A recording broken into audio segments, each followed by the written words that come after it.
What is up, YouTube? Natsu Team FTNatsu back for another Yu-Gi-Oh deck profile. Just 'cause I've been playing out of Yu-Gi-Oh recently.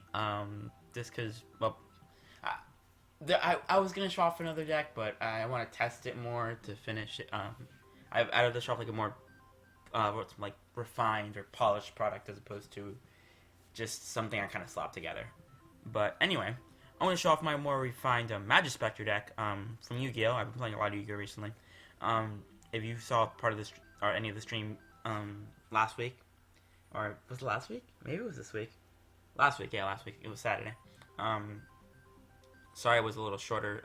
Something came up that I take care of. But anyway, this is my deck, Majispecters. So let's get started. Two Trick Clown, just because I run like slight Performance engine in there, just because it syncs pretty well. A lot of the other spellcasters. So you can easily go into, actually it's mainly just going to one card, but it's a really good engine. Lets me make rank 4s if I need to make rank 4s and stuff like that. And it just is overall pretty good. Trick Clown, you know, I think I know what it does by now. If it goes to the grave, I can target any Perform Mage in my grave, bring it back. It has no attack or defense, and I take 1,000. Then I went triple damage juggler. This card's really, really good. It's a hand trap that also has graveyard utility, which is really nice because a lot of decks I use end up having a lot of graveyard utility, which is why I hate Macro Cosmos and Dimensional Fissure. Like those cards should never be allowed. No. But so yeah, this card during either player's turn, when any effect will be damaged to you, you can discard it and negate the activation if you destroy that card. So it also negates battle damage, which is really, really nice. Actually, that's part of the other effect. But yeah, when I play the battle phase, you can discard it, reduce the next battle damage. You would take this turn to 0. You can use that multiple times a turn, and then also you can banish it from your grave to get any Perform Mage from your deck to your hand, except itself. So I let you search out Trick Clown, and also search out my Pendulum Perform Mage. We'll get into them in a bit though.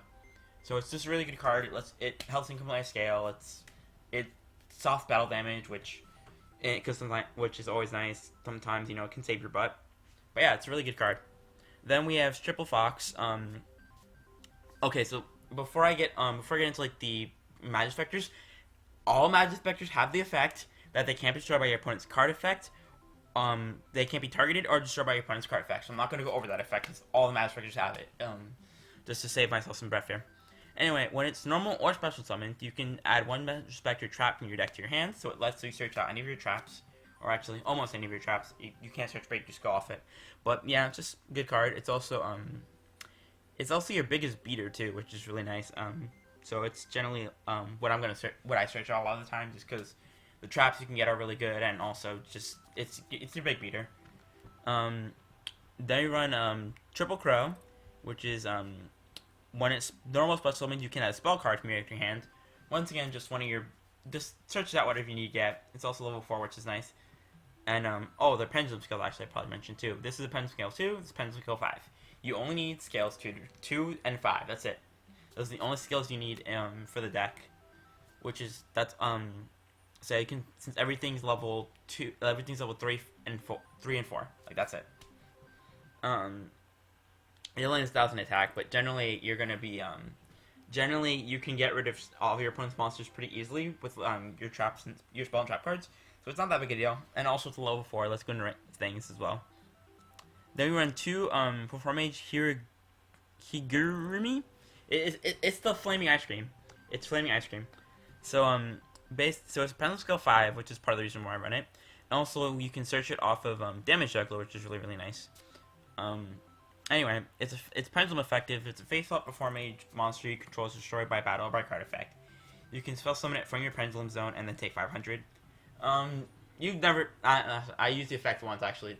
It actually saved me, and I ended up winning that game because of this guy. Or not just because of him, but his effect saved me from losing. So it sometimes comes in handy, but it's very rare. Then his monster effect is if it's destroyed by battle or by card effect, you can get any Perform Mage from your hand or deck. So it lets you, once again, search out for Trick Clown if you already have Perform Mages set. Like, you already have your Pendulum Scale set. It lets you just search out for Trick Clown, which is really nice. and it's on scale 5, so you don't have to use your crow or your raccoon as part of your pendulum scale, which is the other reason I run it, because I wanted like a pendulum scale 5 card that could like sync with the deck well. So this is just what I picked. Then we have triple raccoon. When you set normal express summon, you can add any Majispecter monster from your deck to your hand. He searches out basically your crow and your fox. He searches out your searchers, so you can search for your search. So then you can search again, because we like searching. And yeah, same deal. You can only use all their effects once per turn. I kind of forgot to mention that part too. Otherwise, they'd be kind of insane. But yeah, he once again just searches out what he needs to search out. Then when triple Archfiend Eccentric, this card is this card's so amazing in this deck. Like this is like one of the MVPs right here. The pendulum, it's a Pensale 7, which is which is nice because it synergizes with your you can basically pen summon anything out. And it's level 3, which is the reason why I run it. Because its pendulum effect is you can pop it and you can to pop a spell or trap your opponent controls. And then its monster effect is you can pop it and you can tribute it, or basically pop it, tribute it, same thing pretty much for this deck. And then you can strike face monster your opponent controls. So a really nice thing you can do with this is you can use a pendulum effect, put it in your extra deck, and then you reset your scales again, and then you pencil it back to pop a monster they control. So you've already gone at least +1 off that, which is really, actually +2, but you've gone it's too good. It lets you stop your bigger plays from being like Solemn Warning or something like that. It's it's really, really good. And also it just gets most of the monsters, you can probably already tell, don't have very high attack values. So this is just one of those you can just get over anything up to 1600 rated. Summon Eccentric, pop it, bye, and end of this discussion. Then you run 2 Majispecter Cat. I originally ran 3, but I cut it down to 2. It's because this card, I mean, it can go into things, but when it's normal express summon, and during the end phase, you can have 1 Majispecter card. Now, what's really key about this card is, even if it leaves the field, you still got the effect, which is really nice. You can go summon it and go into a rank 3 with Eccentric if you really, really have to, or Raccoon if you have to, which is really nice. So, but it has only 2 attacks, so I only run 1. I mean, I only run 2, but it's still a search out whatever you need to search out, which is nice. Then 2 Maxi, just because Maxi, it's Maxi. I mean, you kind of have to. It's one of the staple cards. Then we run 1 Regeki, because the way Mega Capital G put it, if you have to attack to win, you should be running Regeki, just straight up. Then triple Majispecter Storm, tribute 1 wind spellcaster monster, which is any Majispecter, pretty much. And then you can target 1 monster your opponent controls and shuffle it into the deck.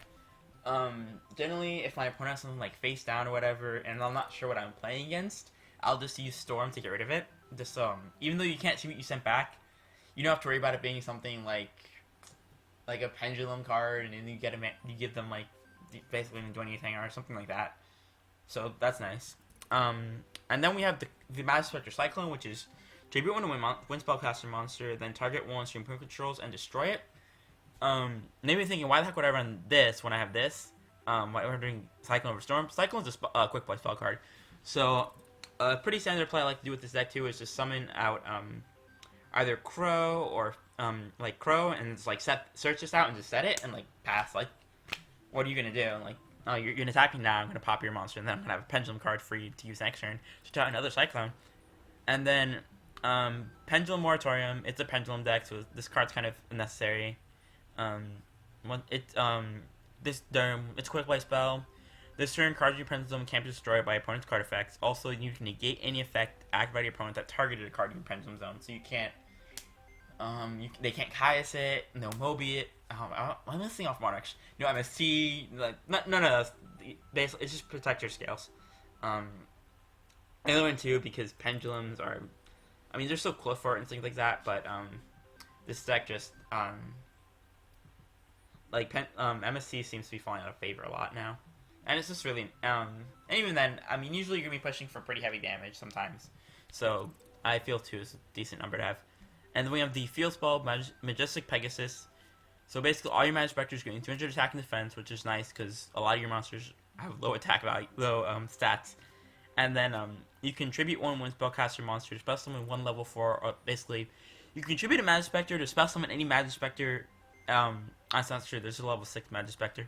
Summon any level 4 lower Majispecter from your deck. So basically, you can go and get +1 essentially because all the Majispecters are pendulums, so just go back to your extra deck.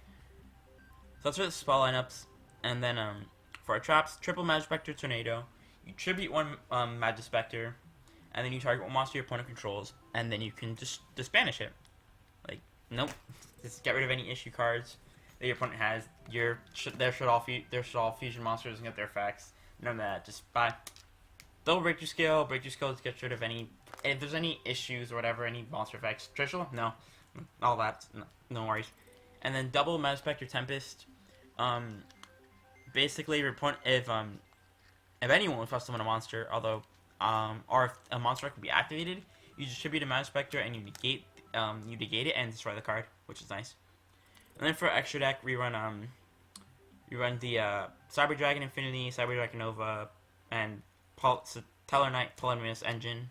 Just because Nova, Cyber Dragon Infinity is still kind of a beast card. If you drop that, you usually just end up winning the game. Then we run Delta Rose just because it's a nice card. Lets you pop cards and stuff. Then also it can protect your Majispecter cards, which is nice. Then you run one Dark Rebellion Xyz Dragon. It gets over big monsters, which is always nice. Then you run one Performing Trapeze Magician. This is this could be obscure card, so I go into it. Two level 4 spellcaster monsters. You take you never take damage if the amount is less than or equal to the 2,500, which is nice. So we don't have to worry about any damage or anything like that when this card's faced on the field. Then once returned during either player's main phase 1, you can attach one XP material from him and target a face attack monster that the turn player controls, except for himself, and it can make 2 attacks during that battle phase, but it's destroyed at the end of the battle phase. This just lets you make bigger pushes for game. You have him on the field, and then you have your field spell, and then you have your Fox in the field, then you have your field spell. That's 36k damage from the Fox alone, which is really nice. Lets you get those bigger pushes. And then and if it's destroyed by battle and sent to the graveyard, you can get a Perform H from your deck, which is just you can get Trick Clown. Nice. It's a nice extra way for him to. The way Capo D says, he pays for himself. He gets a card back from himself. Well, he pays for himself. They run Wagner Zero just because it's still pretty useful. One Black Ship of Corn lets you get rid of things.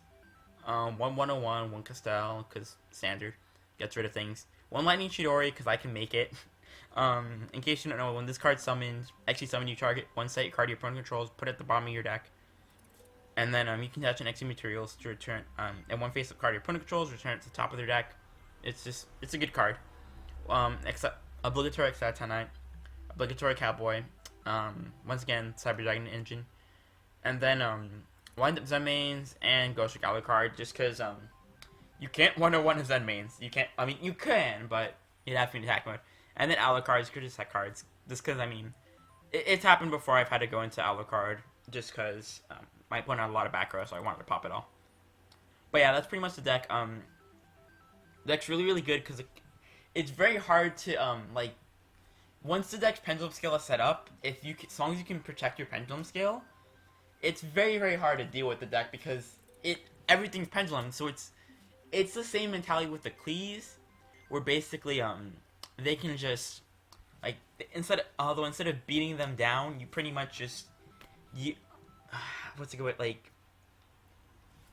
with Cleese, a lot of the advantage is that, I have a lot of big beaters that can just run you over, and I don't care if you beat them, they just come back.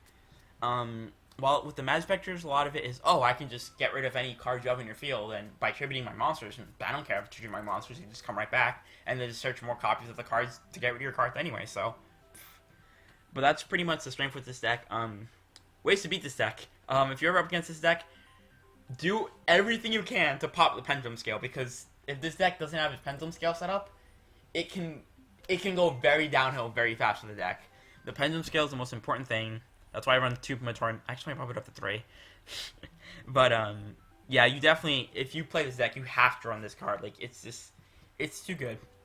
But yeah, I might post some more videos with the deck. Get more games in.